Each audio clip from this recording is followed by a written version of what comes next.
Hey guys, welcome to my channel. आज हम एक नई सीरीज स्टार्ट करने जा रहे हैं। तो एपिसोड की स्टार्टिंग में दिखाया जाता है कि एक औरत छोटी बच्ची को बुरी तरह से डांट रही होती है और कहती है कि तू भिखारी कहीं की, अगर तेरे पास दवाई खरीदने के लिए पैसे नहीं है तो मेरी दुकान से दूर रह। पर फिर भी वो बच्ची उसे भीख मांगते हुए कहती है कि प्लीज मेरे भाई को बचा लो, मैं अपने भाई को बचाने के लिए कुछ भी कर सकती हूँ। फिर वह रोते हुए कहती है कि कुछ बदमाशों ने मेरे भाई को बुरी तरह से मार मार कर अधमरा कर दिया है, मैं आपसे भीख मांगती हूँ, प्लीज उसे बचा लो, नहीं तो मेरा भाई मर जाएगा। पर उस बेकार औरत को घंटा फर्क नहीं पड़ता। वो उस पर डंपलिंग फेंक कर कहती है कि भाग यहाँ से भिखारी कहीं की, और आगे से मेरी दुकान के सामने दिख मत जाइयो। अगर मेरे कस्टमर तू जैसे भिखारी को देखकर डर गए तो मेरी दुकान में कौन आएगा, और तू जैसे भिखारी के कारण मुझे बहुत लॉस होगा। तो एक काम कर, ये डंपलिंग ले और भाग यहाँ से। यह देखकर आसपास के लोग बोलते हैं आजकल के भिखारी तो इतने बेशरम हो गए हैं कि थोड़े से खाने के लिए कुछ भी झूठ बोल देते हैं, इन्हें तो शर्म आनी चाहिए। लोगों की ये बात सुनकर वह जोर जोर से रोने लग जाती है और अपने भाई के बारे में सोचने लग जाती है। आगे दिखाया जाता है कि कोई लड़का कहीं से गिर रहा होता है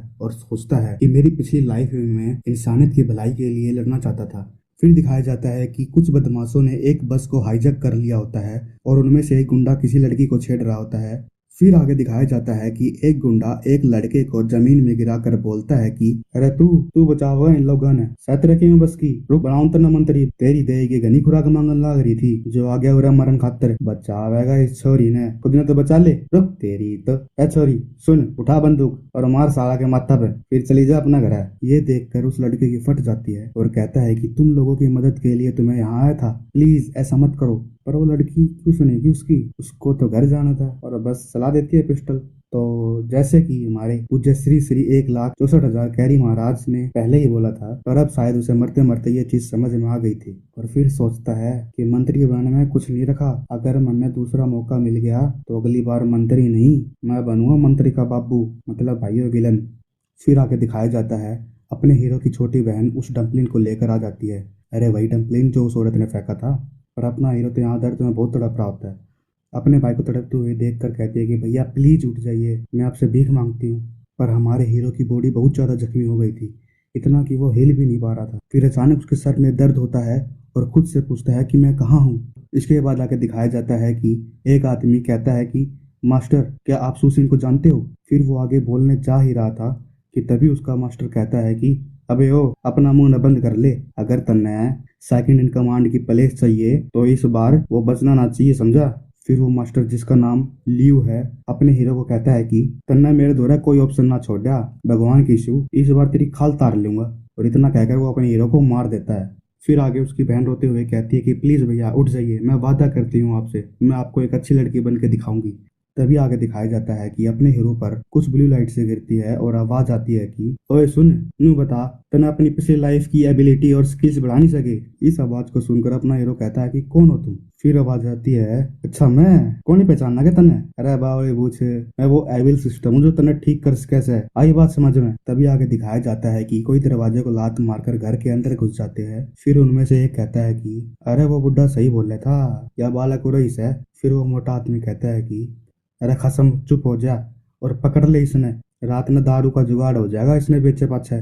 फिर वो पहले वाला आदमी क्रीपी सा फेस बनाकर उस बच्ची के पास आता है और अपने साथ चलने को कहता है। तब वह छोटी बच्ची कहती है कि मेरे भाई ने मुझे किसी भी अनजान आदमी के साथ जाने के लिए मना किया हुआ है, तो मैं कहीं नहीं जा रही।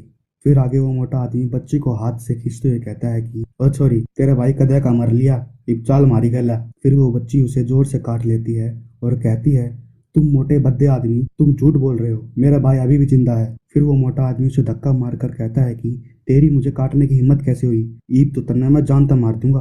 तब वो मोटा आदमी एक खंजर निकालकर उसे मारने वाला होता है।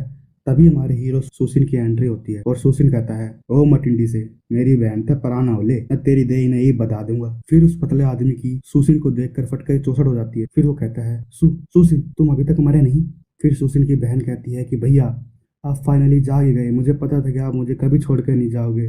फिर सुसिन मोटे आदमी को कहता है पहले जो तेरा मास्टर लियो था उसने मेरे गैल धोखा करी और ईब तू मेरी बहन ने तंग करन खातर आ लिया, मैं खा चला जा ना मर जाएगा मेरा हाथा तले।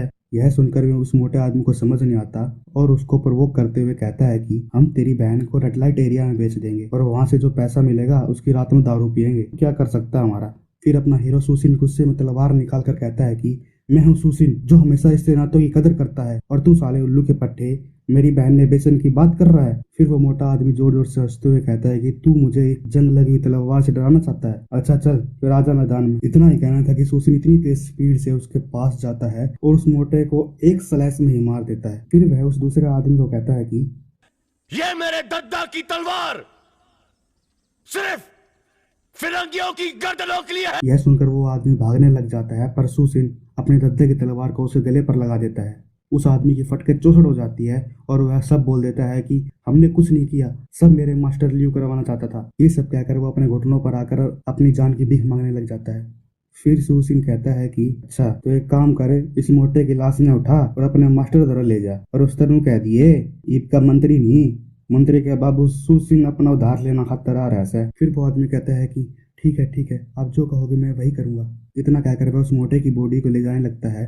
तभी फिर सुसिन उसे रोकते हुए कहता है अबे ओ थम जा, और जितना ये पैसा है ना तेरे पास सब निकाल के जा। इसके बाद लास्ट में हम लोगों से एक क्विज पूछा जाता है, अगर आप इस सिस्टम के बॉस बन जाओ तो तुम क्या करना पसंद करोगे। आपके ऑप्शन ए इस दुनिया का महान रूलर बनोगे, बी लड़ाई करना बुरी बात है पर फिर भी जो मेरे मन में आएगा मैं वही करूंगा, सी मैं इस सिस्टम को सुपर पावर में बदल दूंगा, डी अमीर और सक्सेसफुल इंसान बनूंगा, या फिर ई भाई मन तो कुछ नहीं पता। तो आप बताइए अगर आपको ये सिस्टम मिल जाए तो आप इन ऑप्शंस में से क्या चुनोगे। इसी के साथ हमारा ये फर्स्ट एपिसोड खत्म होता है। अगर आप इस वीडियो पर अब तक बने हुए हो तो प्लीज इसे लाइक करें, शेयर करें एंड सब्सक्राइब करें, और बेल आइकन को दबाना ना भूलें।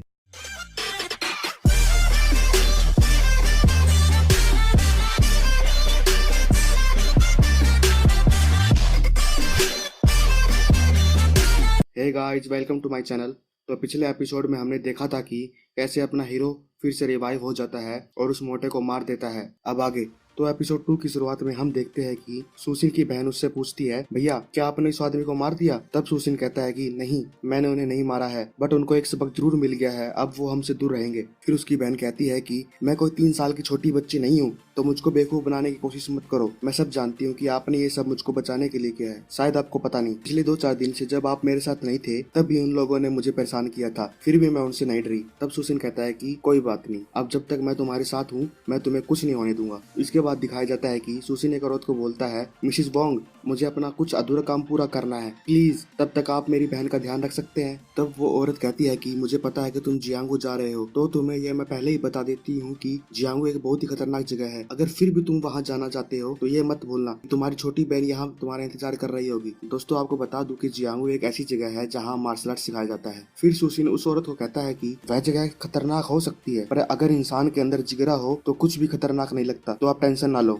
यह कहकर सुसिन जियांगो की ओर चल पड़ता है। तब भी उसके सिस्टम से आवाज आती है कि बधाई हो, तुमने बुली करने वाले लोगों को मारने का मिशन पूरा कर लिया है। अब तुम्हें 2 यिनजीपिंग बिगिनर स्किल गिफ्ट के रूप में मिलेगी, जिसमें से एक है इंटरनल स्किल और दूसरी तलवार चलाने का आर्ट। ये आवाजें सुनकर सुसिन डर जाता है और कहता है आखिर तुम हो कौन। तब सिस्टम से आवाज आती है अरे चौधरी बताया तो था, मैं बोलू सू इविल सिस्टम, भूल गया के मन्ना तो ठीक करा था तू। फिर सुसिन कहता है कि कौन इविल सिस्टम, तू बेकार सा सिस्टम पहले भी मुझे दिखा था, आखिर तुम चाहते क्या हो। फिर सिस्टम से आवाज आती है कि तन्ना मेरे तय बेकार सिस्टम किस तरह बोल दिया, भूल गया के अगर मैं तन्ना शुरू में सपोर्ट टेक्निक ना देता तो तू पहले ही उस मोटे दर मर लिया होता। चल कोई ना, ये मेरी बात सुन, इब जो भी तन्ना मिशन मिलेंगे उसने पूरा कर और फिर उसके बदले में तन्ना मिलेंगे विलन पॉइंट्स, और बाद में तू इसके बदले में लॉटरी या जो तन्ना जरूरत होगी ले कैसे, समझा। फिर सुसिन कहता है कि वो तो ठीक है पर इसे यूज कैसे करूं। तब सिस्टम हंसते हुए कहता है कि मेलोडी खाओ खुद जान जाओ, और ऊपर से एक लॉटरी बॉक्स धड़ाम से उसके सर के ऊपर फेंक देता है। फिर सुसिन गुस्से में चिल्लाता है कि साले सिस्टम ऐसे कौन बताता है, साले तू सच में ये बेकार सिस्टम है। फिर आगे एक ड्रंक मून टावर नाम की एक जगह दिखाई जाती है जहाँ पर एक अय्यास लड़कियों के साथ रंगरलिया बना रहा है और बोलता है कि मैंने जो चांदी के सिक्के मंगवाए थे क्या वो तैयार है। फिर उसे बाहर से किसी के चिल्लाने की आवाज आती है तो वह जाकर देखता है कि मास्टर लियू उस मोटे की लाश के साथ खड़ा था। दोस्तों मास्टर लियू वो है जिसने सुसिन को मार मार कर अधमरा कर दिया था।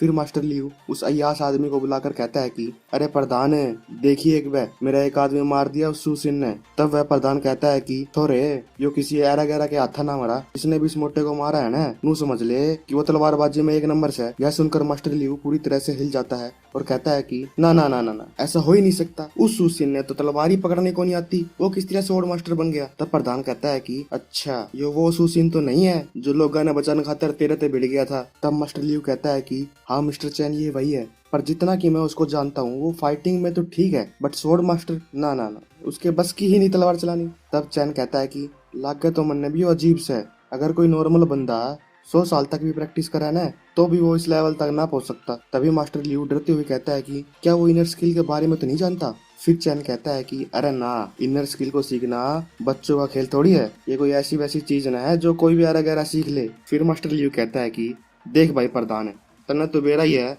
मैं तो सू अनपढ़, ये बस नू बता दे कि सुसिन का क्या करना से। फिर चैन कहता है कि अरे जकोई तू टेंशन ना ले, तू बस 1200 सिल्वर के सिक्के तैयार रख, बाकी मेरे पर छोड़ दे। फिर उन दोनों के बीच में ये सौदा हो जाता है। फिर आगे दिखाया जाता है कि सुसिन एक पिल को हाथ में लेकर सोचता है ये पिल मेरी अभी की इनर स्ट्रेंथ को बढ़ा देगी। फिर वह उस पिल को खा लेता है। तभी सिस्टम से आवाज आती है कि अरे चौधरी सुन, फिर आ गया मैं, तेरा खतरे के मिशन से है, तन्ने 3 दिन के अंदर अंदर उस मास्टर लियो को मारना है और ईगल गैंग का नेता बनना से। अगर तन्ने यो कर दिया तो तन्ने 10 विलन पॉइंट और एक बढ़िया सी पिल मिलेगी, और अगर तू ना कर पाया तो तेरा एक हाथ कट जाएगा। फिर हिलाता रहिए जूझना। तब सुसिन सोचता है कि ये सजा तो बहुत बुरी है, मुझे ये मिशन किसी भी हालत में पूरा करना ही होगा। फिर आगे दिखाया जाता है कि सुसिन उस जगह पर पहुंच जाता है। वहाँ एक आदमी उसे रोकते हुए कहता है कि अरे रुक, यह जगह ईगल गैंग ने बुक कर रखी है, तो रे तो दूर हो ले। तब सुसिन कहता है कि मुझे तुम्हारे मास्टर लियू से मिलना है। ये सुनकर ईगल गैंग गुस्सा होकर कहती है कि तेरी मास्टर लियू का नाम लेने की हिम्मत कैसे हुई। फिर सुसिन सोचता है कि इन्हें इनकी औकात दिखानी ही पड़ेगी, और फिर वह बहुत तेजी से उस आदमी की ओर जाता है। फिर उसके गले पर तलवार लगाकर पूछता है उस आदमी की फटके चौसठ हो जाती है। फिर वो कहता है अरे अरे रोके भाई प्लीज अंदर आइए, किसने रोका आपको। फिर आगे दिखाया जाता है कि मास्टर लियू चैन को सिल्वर कॉइन का बॉक्स देकर कहता है ये रही हमारी डील की रकम। इतने में पीछे से हमारे हीरो सुसिन की एंट्री होती है और वह बोलता है अरे लियू लाग गए तेरे दौरे अपनी ईगल गैंग ना संभल रही, तू छोड़ दिया गैंग, तेरे बस की नहीं कुछ। तब लियू गुस्से में सुसिन को कहता है कि तेरी हिम्मत कैसे हुई उस मोटे को मारने के बाद यहाँ आने की। फिर तभी चैन अपनी पावर को दिखाते हुए सुसिन को कहता है अरे छोटू सुन, मैंने तेरा नाम की पान बीड़ी सिगरेट सब ले ली है, तो आज तो तू मरेगा बेटे। फिर सुसिन एक हल्की सी स्माइल देता है और कहता है अच्छा सच में, पर आज मेरा मरण का मूड ना है। और इतना बोल के वो बड़ी तेजी से चैन की ओर बढ़ता है और कहता है कि ले मेरे दद्दे की तलवार। पर ये क्या, वो चैन उसकी तलवार को एक हाथ से ही रोक देता है। फिर सुसिन सोचता है कि इसने मेरी तलवार को अपने हाथों से रोक लिया, क्या यही इसकी आयरन पाम टेक्निक है। फिर चैन एटीट्यूड में आकर बोलता है ठीक है तेरी शॉर्ट टेक्निक तेज है, बट वो आगे बोल नहीं जा रहा था कि इतने में ही सुसिन उसको एक ही स्लैश में मार देता है और हंसते हुए कहता है ओए नो इफ नो बट, अब तबाही मचाएगा ये जट। ये देखकर लियू बुरी तरह से डर जाता है और कहता है तूने एल्डर हुसान के बेटे को भी मार दिया, सिपाहियों पकड़ो इस साले को, ये यहाँ से बच के नहीं जाना चाहिए। और यह कहकर वह खुद वहाँ से भागने लग जाता है। लियू क्या हो गया, भागता क्यों ना, ठंडी पड़ गई दही। ये कहकर वो उसको भी एक ही स्लैश में मार देता है। भाई बेराना की है राइटर के दिमाग में, सबको ही एक ही स्लैश में मारी जा रहा है। फिर आगे दिखाया जाता है कि अपने मास्टर को मरते देखकर ईगल गैंग बुरी तरह से डर जाती है। तब सुसिन एटीट्यूड में बोलता है लियू का खत्म हो गया राज, आज से लोंडो मैं ही संभालूंगा ये साम्राज्य। इसी के साथ हमारा ये एपिसोड एक क्वेश्चन के साथ खत्म होता है। तो कमेंट करके बताइए कि अगर तुम्हारा दोस्त अपनी लाइफ और स्टेटस को बचाने के लिए तुम्हें धोखा दे दे तो तुम क्या करोगे, उसको बोरी में डाल के गंगा नदी में फेंक दोगे या उसे छोड़ दोगे और कर्मा का इंतजार करोगे। So guys I am waiting for your comments. So hey guys welcome to my channel. तो जैसे कि पिछले एपिसोड में हमें दिखाया जाता है कि सुसिन चैन और लियो को मार देता है और ईगल गैंग का लीडर बन जाता है। मैंने तुम लोगों के मास्टर लियो को मार दिया है, क्या तुम लोगों को कोई दिक्कत इस बात से? काम करे वो सारे सिल्वर कॉइन इकट्ठे कर और मेरा पाछा पाछा हो ले। और ये कहकर सुसिन एल्डर हुसान के घर के लिए रवाना हो जाता है। उसको ज्यादा देखकर मास्टर लियो के भाई आपस में कहते हैं इस सुसिन ने अभी अभी मिस्टर चैन को मारा है और फिर भी वह एल्डर हुसान के घर जाना चाहता है। शायद उसे पता नहीं कि एल्डर हुसान कितना खतरनाक है, वो तो इसको जान से ही मार देगा। फिर आगे दिखाया जाता है कि सुसिन और वह नौकर एल्डर हुसान से मिलने पहुंच जाते हैं। फिर वह नौकर उन बाहर खड़े हुए लोगों से रिक्वेस्ट करता है प्लीज आप अंदर जाके ये बताइए कि मेरे मास्टर सुसिन एल्डर हुसान से मिलना चाहते हैं। तब उनमें से एक आदमी कहता है कि अच्छा सुसिन ये वही है ना जिसने मिस्टर चैन को मारा था, आप अंदर जाइए, एल्डर हुसान आपका ही इंतजार कर रहे हैं। तब सुसिन और उसका नौकर अंदर चले जाते हैं। उनके जाने के बाद वह आदमी दूसरे से कहता है ब्रोदरवान मैं शर्त लगा सकता हूँ कि यहाँ से जिंदा निकलना बहुत मुश्किल है। तब वह दूसरा आदमी कहता है कि हाँ ऐसा हो सकता है, पर फिर भी अगर ये यहाँ से जिंदा बच के निकल जाता है तो वह ईगल गैंग का लीडर बनना डिजर्व करता ही है। फिर वह पहला आदमी पूछता है उसने मिस्टर चैंग को मार दिया, क्या इसलिए वो इस पोजीशन को डिजर्व करता है? तब दूसरा आदमी कहता है ना ना ना ना, वो इसलिए डिजर्व करता है क्योंकि उसके अंदर इतने गट्स है कि वो मिस्टर चैंग को मारने के बाद भी यहाँ आया है। फिर आगे दिखाया जाता है कि एल्डर हुसान सू सिन से कहता है तूने मेरे बेटे को मारने के बाद भी यहाँ आने की हिम्मत की, तेरे अंदर सच में बहुत गट्स है। तब सूसिन कहता है कि नहीं नहीं एल्डर सान, आप एवे ही मेरी तारीफ कर रहे हैं। मैं यहाँ इसलिए नहीं आया कि मैं बहुत ब्रेव हूँ या मेरे अंदर बहुत गट्स है, बल्कि इसलिए आया हूँ क्योंकि मुझे पता है कि आप मुझे नहीं मारोगे। फिर एल्डर हुसान कहता है इंटरेस्टिंग, तो तनू लागे से है कि मैंने अपने सुतेले बेटे की 20 साल से परवरिश इसलिए करी थी कि तू उसे मार दे, और ये तेरा नू बहम है कि मैं तेने जिंदा छोड़ दूंगा सच्ची। फिर वह गुस्से में अपना हाथ का गिलास तोड़ते हुए कहता है कि नू भी बता दे तने ये क्यों लागे से कि मैं तेने जिंदा छोड़ दूंगा। तब सुसिन एटीट्यूड में कहता है कि आपके नौकरों को लगता है कि मैंने उसे मारकर आप पर बहुत बड़ा एहसान किया है। तब हुसान कहता है अच्छा कौन सा एहसान की बात कर रहा है? तब सुसिन साइन कोस थीटा का फॉर्मूला लगाकर कहता है देखो आप इस साल 50 के हो जाओगे और वो चैंग लगभग 40 का। तो ये ऑब्वियस है कि जब किसी के पास बहुत पावर हो या रिंग लीडर बनने का एम्बिशन हो तो वह आपके अंडर काम क्यों करेगा? क्या आपको नहीं लगता कि उसके बुरे इरादे थे इस गद्दी के लिए? तब उसका नौकर सोचता है अरे यो मरवाओगा ये उसके बाप के सामने उसी के बेटे की बुराई करने लग रहा है। फिर वह डरते हुए कहता है कि मास्टर सू आप इस तरह की बातें क्यों कर रहे हो? क्या आपको एल्डर सान के गुस्से से डर नहीं लगता? तब सुसिन कहता है कि अरे छोटे, वास्तव में एल्डर सान अपने बेटों को बहुत अच्छे से जानते हैं। उन्हें पता है कि वो इतना आज्ञाकारी भी ना है जो उनके रिटायर होने तक सब्र कर ले। तब एल्डर सान कहता है कि ये मुझे पता है, तू आगे बता, तू कहना क्या चाहता है? तब सुसिन कहता है कि उस चैंग के पास सिर्फ एक ही चॉइस होगी आपको इस गद्दी से हटाने के लिए। तो आप समझ रहे हो ना कि मैं यहाँ क्या कहना चाहता हूँ। फिर एल्डर सान हंसते हुए कहता है कि तूने अभी तक जो भी कहा वो सही है, पर जो भी हो इससे ये फैक्ट बिल्कुल नहीं बदल सकता कि तूने ही मेरे बेटे को मारा है। तुझे पता भी है तेरे पर कितना बड़ा डेट है। तभी सुसिन नाटक करते हुए घुटनों पर आ जाता है और कहता है कि पप्पा प्लीज मुझे अपना बेटा बना लीजिए। फिर आगे वह 1000 सिल्वर टेल देकर कहता है पप्पा ये ज्यादा नहीं है, पर ये मैं अपने दिल से दे रहा हूँ।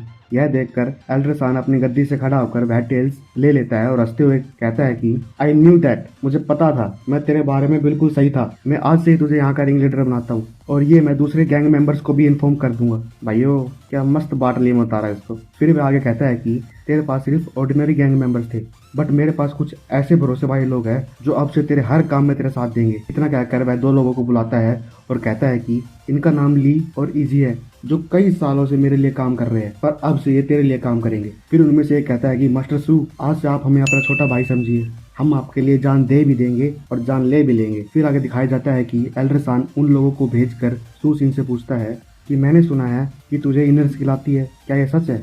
तभी सुसिन हिचकिचाते हुए कुछ कहने लगता है।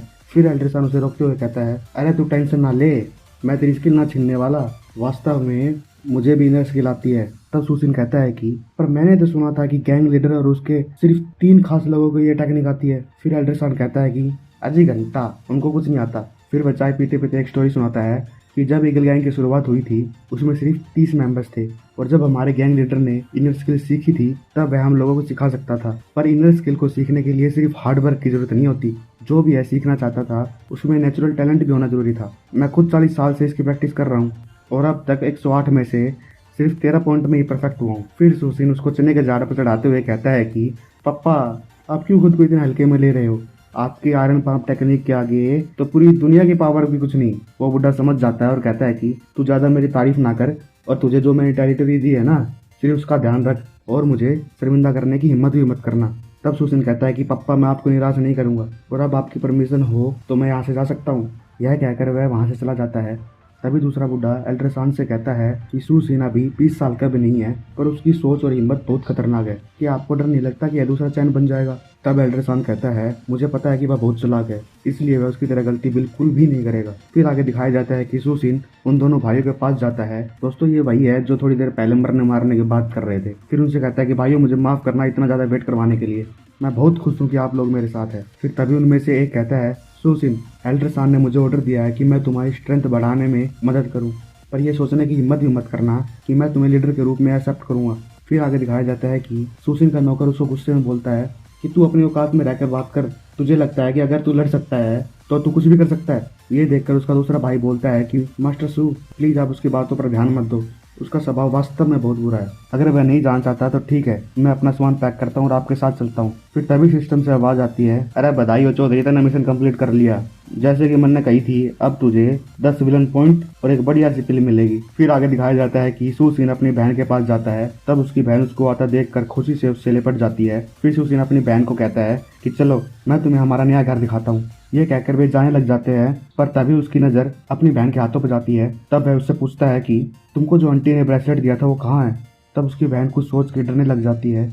उसको ऐसा देखकर सुसिन कहता है, तुम डरो मत, मैं तुम्हें कुछ नहीं कहूँगा, क्या तुमने वो ब्रेसलेट खो दिया। तब उसकी बहन कहती है कि नहीं भैया, एक्चुअली बात यह है कि जब आपको बहुत ज़्यादा चोट आई हुई थी तब मैं आपके लिए कुछ मेडिसिन लेने के लिए गई थी, पर उस मेडिकल स्टोर के ओनर ने मुझे कुछ नहीं दिया और मेरा ब्रेसलेट भी मुझसे छीन लिया। यह सुनकर सुसिन को उस मेडिकल स्टोर के ओनर पर गुस्सा आता है, पर फिर भी वह खुद को शांत करते हुए अपनी बहन से कहता है कि कोई बात नहीं, कल मैं तुम्हारा वो ब्रेसलेट वापस ले आऊँगा। अब चलो हम अपना नया घर देखते हैं। सो गाइस, इसी के साथ हमारा यह एपिसोड खत्म होता है। तो प्लीज़ इस वीडियो को लाइक करें, शेयर करें और चैनल को सब्सक्राइब करें।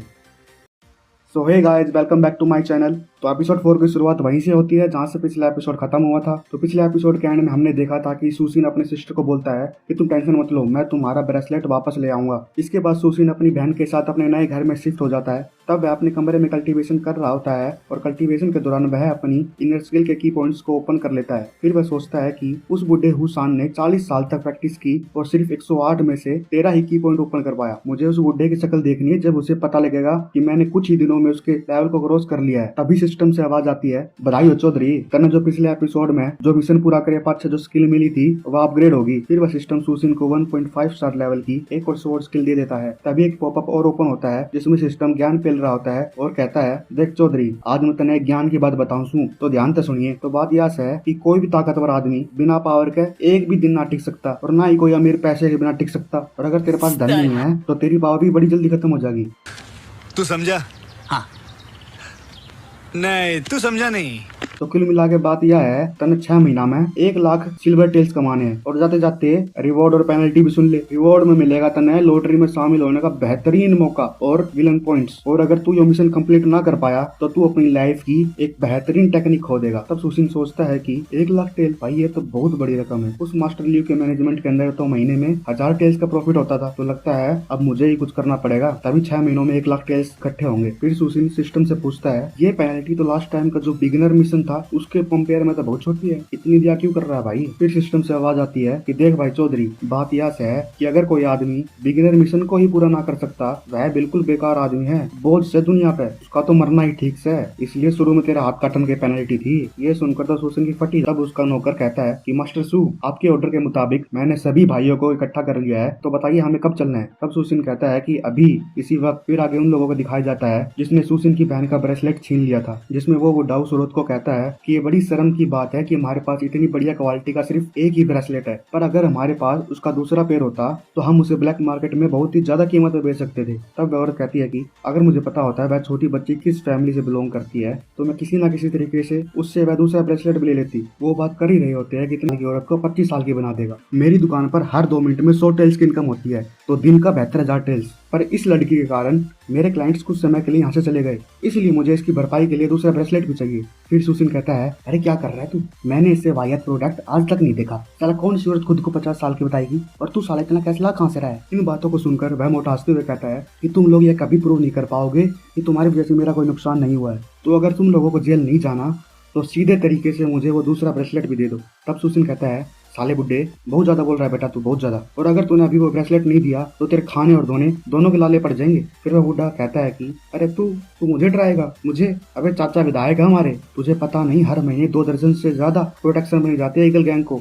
तब सुसिन अपने नौकर को अंदर बुलाकर कहता है, अरे छोटे, कोई याद कर रहा है तन्ने। फिर वह बुढ़ा उसे देखकर कहता है, अरे चाचा आप कैसे हो, बहुत दिनों से आपको नहीं देखा। पर वह उसको इग्नोर मारते हुए कहता है कि मास्टर सू, मैं आपके ऑर्डर का इंतजार कर रहा हूँ। फिर वह नौकर उस बुड्ढे को कहता है कि अरे तू तो बहुत चालाक हो गया है, तो सीधे मास्टर सू को ही ब्लैकमेल कर रहा है, तेने मरन की घनी जल्दी है तो बोलना है। ये सुनकर तो उस बुड्ढे की फटके 64 हो जाती है। फिर वह कहता है कि भैया मेरा मुंह तो निकल गई, मैं अंधा था जो आपको पहचान नहीं पाया, प्लीज इस बार मुझे माफ कर दीजिए। तब सुसिन हंसते हुए कहता है कि माफी, और तुझे तेरी तो मैं खाल तार लूंगा। फिर वह नौकर कहता है कि आप हुकुम दे सरकार, इसका तो मार मार के भूत बना बना देंगे। तब वह बुढ़ा कहता है कि मास्टर सू प्लीज मुझे माफ कर दो, मैं वो ब्रेसलेट वापस कर दूंगा, चाहो तो मेरे सिल्वर टेल्स भी ले लो। फिर सुसिन अपने नौकर को इशारा करते हुए कहता है ये बुढ़ा वैसे भी ज्यादा दिन ना जीने वाला, पर साले को इतना मारना कि ये मरने की भीख मांगे और इसे मौत भी ना मिले। इसे पता चलना चाहिए कि मेरी तरफ उठने वाली हर उंगली को ये सुसिन काट देता है। पर वह बुढ़ा मौत के सामने होने के बाद भी बोलता है कि अगर तुमने मुझे हाथ लगाया तो गवर्नमेंट तुम्हें कभी नहीं छोड़ेगी। ये सुन के तो सुसिन के लोगों को गुस्सा आ जाता है और उसको इतना मारता है कि उसकी चिल्लाने की आवाज उसकी दुकान के बाहर तक जाती है। फिर आगे वह नौकर बोलता है अरे बस बस बस, अगर इसको और मार दिया तो रेज ही निकल जाएगा इसका। तुम सब लोग एक काम करो, इस साले को बांध के यहीं फेंक दो। और रही बात गवर्नमेंट अधिकारी की, तो तुम लोगों को पता है ना कि क्या कहना है। फिर वो लोग कहते हैं कि हाँ हाँ हाँ हम सब संभाल लेंगे। उसके बाद वह नौकर ब्रेसलेट लाकर उस सुसिन को दे देता है, जिसको देखकर सुसिन सोचता है ये ब्रेसलेट वाकई में ही बहुत एक्स्ट्रा ऑर्डिनरी है। मुझे लगा ही नहीं था कि सू फैमिली के पास इस तरह की चीज होगी, और इस बॉडी की मेमोरी में भी इसकी कोई इन्फॉर्मेशन नहीं है, और यहाँ तक कि मेरी बहन को भी इस ब्रेसलेट के बारे में कुछ नहीं पता। चलो यार छोड़ो, ये कहकर वह ब्रेसलेट अपनी सिस्टर को दे देता है। फिर आगे दिखाया जाता है कि सुसिन अपने नौकर एल्डर हुआंग से कहता है क्या तुम सभी प्रमुख मर्चेंट्स को ट्रंक मून टावर पर मीटिंग के लिए बुला सकते हो। तब वह नौकर कहता है कि ठीक है सरकार, मैं उन लोगों को इनविटेशन भेज दूंगा। फिर 2 घंटे के बाद सभी मर्चेंट्स मीटिंग के लिए इकट्ठे हो जाते हैं, जहाँ कुछ लोग कहते हैं मर्चेंट लियू, मर्चेंट हुआंग, आज आप लोग इतनी जल्दी आ गए। तब वो दोनों कहते हैं कि आज यहाँ के नए बॉस को इंट्रोड्यूस करवाया जाएगा, किसकी हिम्मत होगी कि आना आए। फिर मर्चेंट लियू को दिखाया जाता है, जो मर्चेंट हुआंग से पूछता है क्या तुम्हें पता है नया लीडर का स्वभाव कैसा है और उसका बैकग्राउंड क्या है। तब मर्चेंट हुआंग कहता है कि किसे पता उसका स्वभाव किस तरह का है, पर मुझे गुप्त सूत्रों से पता चला है कि हाल फिलहाल में उसने मेडिकल शॉप के ओनर को इतना मरवाया कि वो जान की भीख मांगने लगा। पर यह बात भी है, उस मामूली से मेडिकल ओनर का हम जैसे पावरफुल लोगों के सामने क्या औकात है। पर जो भी हो, मुझे लगता है मास्टर सू कितने ही हार्श क्यों ना हो, हम उनके अंडर सेफ रहेंगे। तब मर्चेंट लियू हंसते हुए कहता है yes yes you are right, उन्होंने ही तो हमें लंच पे इनवाइट किया है। तभी सुसिन की एंट्री होती है और वह बड़ी ही हम्बल तरीके से कहता है आदरणीय मर्चेंट्स, जैसा कि आप लोगों को पता है कि मैं यहाँ का अब नया लीडर हूँ, तो मुझे आप सब लोगों से ये आशा है कि आप सभी मुझे सपोर्ट करेंगे और मेरा साथ देंगे। ये देखकर मर्चेंट लियू हंसते हुए कहता है master Su you are too kind, हमें विश्वास है कि हम अपनी प्रोटेक्शन और सेफ्टी के लिए आप पर पूरी तरह से भरोसा कर सकते हैं। फिर सुसिन कहता है आई अप्रिशिएट योर पोलाइटनेस, और मैं आप सब लोगों को ये आश्वासन देता हूँ कि एक बार अगर हम आपसे प्रोटेक्शन मनी ले लेते हैं तो यकीन मानिए कि ईगल गैंग आपको कुछ भी नहीं होने देगी। वैसे अब हमें सिल्वर टेल्स और फीस की बातें डिस्कस कर लेनी चाहिए। ये सुनकर सभी मर्चेंट शौक के कारण सुसिन की ओर देखने लग जाते हैं। फिर मर्चेंट हुआंग अपनी बातों पर जोर डालते हुए कहता है मास्टर सू ये गलत बात है, आप ऐसे फीस कैसे बढ़ा सकते हो, अभी इसी महीने तो फीस बढ़ाई थी। तब सुसिन उससे कहता है अच्छा तो तुम्हें लगता है कि सिर्फ वो मास्टर लियू रूल्स चेंज कर सकता है, मैं नहीं। फिर सुसिन सभी को अपना डिसीजन सुनाता है कि मैं सुसिन अभी से आप सब लोगों की फीस कैंसिल करता हूँ, अब आप लोगों को मुझे सिल्वर टेल्स देने की कोई जरूरत नहीं। तब लोग सोचते हैं ये क्या, आखिर सुसिन इतना काइंडनेस क्यों दिखा रहा है। फिर वह मर्चेंट लियू कहता है मास्टर सू क्या ये किसी तरह का मजाक है। फिर सुसिन कहता है अरे ना, बिल्कुल भी नहीं, मैं डेफिनेटली सभी तरह की फीस कैंसिल कर दूंगा, पर इसके बदले में तुम सब लोगों से हर महीने तुम्हारे बिजनेस का 10% शेयर लूंगा। सो गाइस, इसी के साथ हमारे एपिसोड समाप्त होता है, तो मिलते हैं अगले एपिसोड में, बाय।